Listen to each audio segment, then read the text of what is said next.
Sa loob ng 25 taon, ipinamamalas at patuloy na ipinararamdam ng Diyos ang katapatan at pag-ibig niya sa Lord of Life Christian Fellowship. Balikan natin kung paano nga ba nagsimula. Nagsimula ang pagbabahagi ng salita ng Diyos at mga gawain ng Lord of Life sa North Fairview sa pangunguna ng mga misyonero ng Overseas Missionary Fellowship o OMF na sina David at Karen Lampinan, katuwang sina Elizabeth Campbell at Elizabeth Frey. Sa gabay ng Diyos at sa kanilang pagtiyatiyaga, nagsimula ang mga Bible studies noong 1990, kasabay ng pagkakaroon ng unang fellowship. Mula noon, lumago ang church planting team. Nagkaroon rin ng mga buwanang fellowships sa tahanan ng mga Prescott sa North Fairview. Makalipas ang isang taon, idinaos ang unang panambahan ng Lord of Life Christian Fellowship sa isang bulwagan ng FNL building sa Fairview, Quezon City. Dito, nagsimula ang lingguhang panambahan ng iglesia. Sa taon ding yun, nagkaroon ng kauna-unahang pagbabautismo. Kabilang sa mga nabautismuhan ay sina Antonio at Nona Caballero, Matias Flores, Wilfredo at Remedios Gonzalez at Reinhard Vincents. Isang masayang pagdiriwang din ng unang Christmas service ang naganap noon. Mula sa tahanan ng mga Prescott hanggang sa FNL building sa Fairview, dinako ng Diyos ang Lord of Life Christian Fellowship noong 1993 sa Diliman Preparatory School Gymnasium kung saan dinaraos ang lingguhang worship service at Sunday School.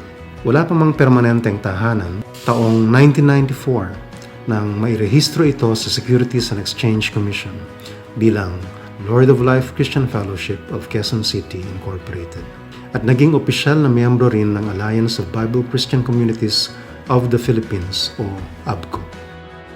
Sa patuloy na paglago ng Lord of Life Christian Fellowship at sa biyaya at patnubay ng Diyos, na itatag ang kauna-unahang ministry team ng Iglesia. Sa isang family retreat sa Tagaytay, inanyayahan ng mga Lampinans at Wasel si Pastor Samuel Castro kasama ang kanyang pamilya. Muling inanyayahan si Pastor Sam at sa pagkakataong yaon upang mapabilang na sa ministry team ng Iglesia. Hindi nagtagal, naging kauna-unahang Pilipinong pastor ng Lord of Life Christian Fellowship si Pastor Sam. Makalipas ang 3 taon, naging Pilipino na ang buong pamunuan ng Lord of Life nang hinarap ng mga misyonero ang kanilang bagong ministry. Mula sa pagiging ministry team, naihalal ang unang lupon ng mga elders at deacons, ang lupon na ang naging pamunuan ng Iglesia. Mula noong 1999, pinangunahan ni Pastor Sam ang pagtuturo ng salita ng Diyos at pagsasanay sa mga pangaral sa ilang mga kalalakihang miyembro ng Iglesia. Purihin ang Diyos dahil mula taong 2000 hanggang sa kasalukuyan, ginagamit ng Diyos ang mga kalalakihang nagsanay upang maipahayag ang salita ng Diyos sa Doña Carmen at maging sa Batasan at Bulacan. Matapos ang 18 taong paglilingkod, nagretiro si Pastor Sam. Hindi katagalan, itinalaga si Pastor Joel Togle bilang bagong pastor ng Iglesia. Mula sa naunang pangkat ng mga lider, patuloy na lumalago ang mga miyembro ng Iglesia.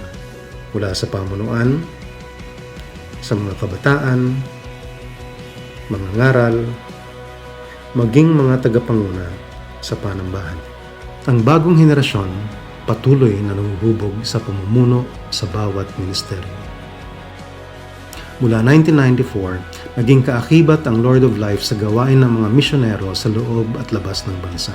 Kabilang sa mga ito sina Nida Gaspar na dating Sunday School teacher ng Iglesia at si Pastor Jean Lara, dating pastor ng Diliman Bible Church. Tumulong din tayo sa mga gawain nila Dr. Art Haushan at Leo at Raquel Mirabueno.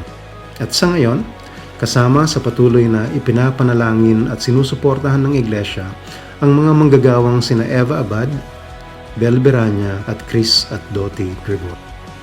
Nagkaisa ang Iglesyang maghanap ng permanenteng tahanan upang maisakatuparan ang mga gawaing ipinagkatiwala ng Diyos. Naging miyembro ng Church Assistance Program o CAP ang Lord of Life noong 1996.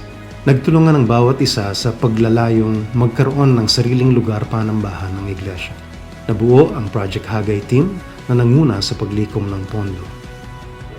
Nagkaroon ng mga fundraising activities ang Project Hagay tulad ng Piso-Piso Drive, Cinderella Ballet sponsorship, pledges para sa lot and building fund.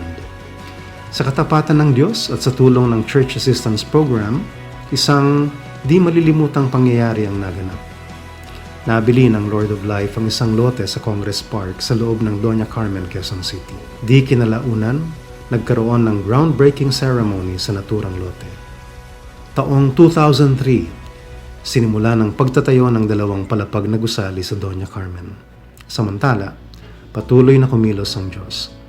Nakalikom ng pondo ang iglesia sa pamamagitan ng iba't ibang fundraising activities na pinangunahan ng Hagay team upang matugunan ang obligasyon nito sa Perpetual Builders at kay Engineer Dan Baluyot.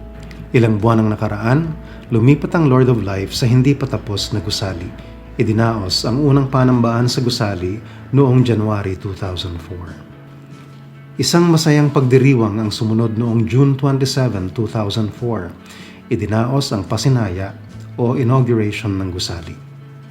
Napakabuti ng ating Diyos. Sa bagong tahanan ng Lord of Life, patuloy na isinagawa ang iba't ibang gawain para sa Panginoon upang makipag-ugnayan sa mga kapitbahay sa komunidad ng Doña Carmen. Isa itong tugon sa tawag ng Panginoon na maging kabahagi ang Lord of Life sa pagpapatupad ng Great Commission. Jehovah Jireh, sa mayamang biyaya ng Diyos at sa pagtutulungan ng kapatiran, taong 2012 nang ganap ng makabayad ang iglesia sa kontraktor.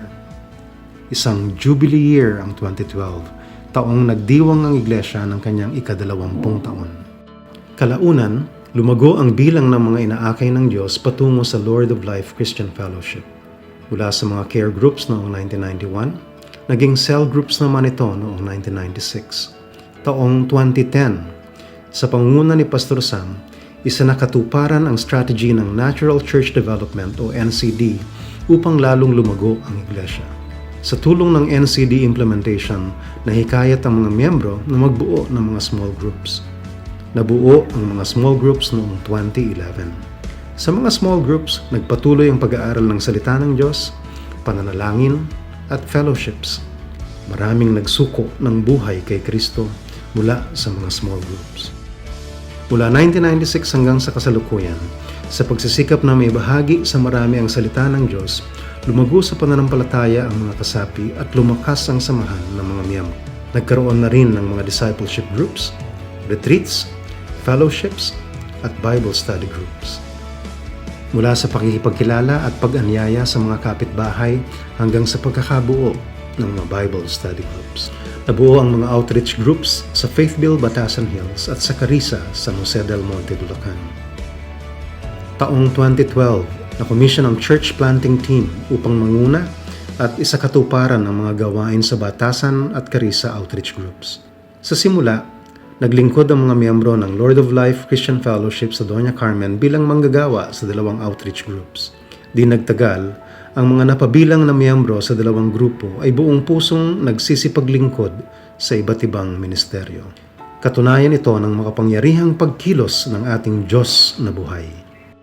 Magkasabay na yumabong ang outreach, mula sa pagkaroon ng mga worship service hanggang sa pagtatag din ng kani-kaniyang lugar panambahan. Sa patnubay ng Diyos at patuloy na pagpapagal ng mga manggagawa ng Lord of Life, naging matagumpay ang pagbabahagi ng salita ng Diyos at pagpapalaganap ng pag-ibig ng Diyos sa bawat lugar. Tunay na makapangyarihan ang ating Diyos. Marami ang tumanggap kay Kristo bilang tagapagligtas at Panginoon sa 2 outreach groups. Ngayon, sila ay aktibong naglilingkod na miyembro ng iglesia. Patuloy na binabago ng Diyos ang mga kasapi. Nasaksihan natin ang pagsunod nila sa mga utos at kalooban ng Diyos. Sa kabutihan ng Diyos, ngayon ay mahigit na 4 na taon na ang outreach sa Batasan at Carissa at patuloy pa ring lumalago dahil sa biyaya at kalinga ng Diyos. Maging sa Doña Carmen at Congress Park, nagpapatuloy ang pagbabahagi. Nahikayat ang mga miyembro na magsanay sa aspeto ng ebanghelismo at discipleship. Patuloy ring pinalalawak ang kaalaman upang mapagbuti ang paglilingkod hindi lamang sa mga kaanib ng iglesia, kundi lalo't higit sa ating kapwa. Sa patnubay ng Diyos na panauli natin ang pagkipag-ugnayan sa komunidad at pag-iebanghelyo. Nagsimula ang Lord of Life Christian Fellowship dahil sa pag-ibig ng Diyos. Nagtiwala at sumunod ang kanyang mga anak, kaya't isinilang lumago, yumabong ang Lord of Life Christian Fellowship mula sa pagkakatatag ng iglesia, sa pagkakabuo ng pamunuan, sa paglilingkod at pagpapakita ng pag-ibig ng Diyos sa kapwa, sa pagbabahagi ng salita ng Diyos saan man tayo dalhin, hanggang sa patuloy na paglago ng Lord of Life Christian Fellowship. Mula noon hanggang ngayon, nararanasan at namamalas natin ang walang hanggang pag-ibig, ang kapangyarihan at katapatan ng ating Panginoon. Ang ating Diyos, ang mabuting pastol, ang siyang nag-akay sa atin sa 25 taon. Hindi magmamaliw ang kanyang patnubay magpakailanman.